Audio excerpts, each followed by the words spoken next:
വേനൽ കനത്തതോടെ ഹൈറേഞ്ചിലെ ജലപാതങ്ങൾ ഒട്ടുമിക്കതും വരണ്ടുടങ്ങി. ജലസമൃദ്ധിയുടെ അടയാളം തെല്ലും പോലുമില്ലാതെ വെള്ളച്ചാട്ടങ്ങൾ ഇടുക്കിയിലേക്ക് എത്തുന്ന സഞ്ചാരികൾക്ക് വലിയ നിരാശ സമ്മാനിക്കുന്നുണ്ട്. വെയിലിൽ മലയോരം വരണ്ടത് ടൂറിസത്തിനും തിരിച്ചടിയായി മാറുകയാണ്. വെള്ളച്ചാട്ടങ്ങൾക്കരികിൽ കച്ചവടം നടത്തിയിരുന്ന വ്യാപാരികളും പ്രതിസന്ധിയിലായി. ചീയപ്പാറയും വാളറയും തുടങ്ങി പേര് കേട്ടതും പേര് കേൾക്കാത്തതുമായ നിരവധി വെള്ളച്ചാട്ടങ്ങൾ ഇടുക്കിയുടെ മുക്കിലും മൂലയിലുമുണ്ട്. ജലസമൃദ്ധമായ വെള്ളച്ചാട്ടങ്ങൾ ഇടുക്കിക്ക് നൽകുന്ന മനോഹാരിത വളരെ വലുതാണ്. എന്നാൽ വേനലിന്റെ കാഠിന്യം വർദ്ധിച്ചതോടെ ഒട്ടുമിക്ക വെള്ളച്ചാട്ടങ്ങളും ശോഷിച്ചു കഴിഞ്ഞു.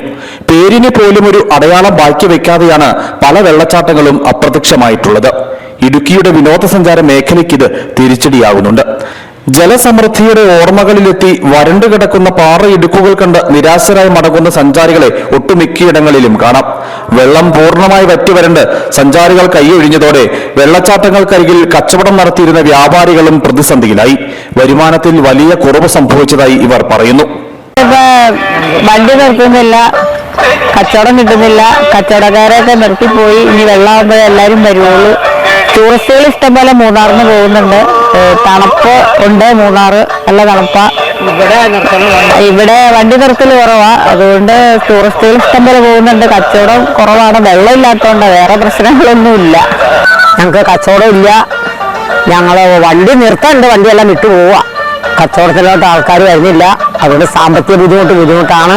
വഴിയോര വിൽപ്പന നടത്തിയിരുന്ന ചിലർ കച്ചവടം നിർത്തി മറ്റു ജോലികൾക്ക് പോയി കഴിഞ്ഞു. ഇനിയും പൂർണ്ണമായി വരളാത്ത ചില വെള്ളച്ചാട്ടങ്ങളാണ് മല കയറിയെത്തുന്ന സഞ്ചാരികൾക്ക് അല്പമെങ്കിലും ആശ്വാസമാകുന്നത്. അതേസമയം അയൽ ജില്ലകളെ അപേക്ഷിച്ച് പകൽ ചൂടിന് ഇടുക്കിയിൽ കുറവുണ്ട്. രാത്രികാലത്ത് അന്തരീക്ഷ താപനില താഴുന്നത് ആശ്വാസകരമാണ്.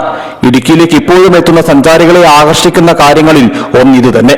വേനൽ മഴയ്ക്കായുള്ള കാത്തിരിപ്പ് നീണ്ടാൽ പൂർണ്ണമായി വരളാത്ത വെള്ളച്ചാട്ടങ്ങളടക്കം കൂടുതൽ ശോഷിക്കുന്ന സ്ഥിതിയുണ്ടാകും.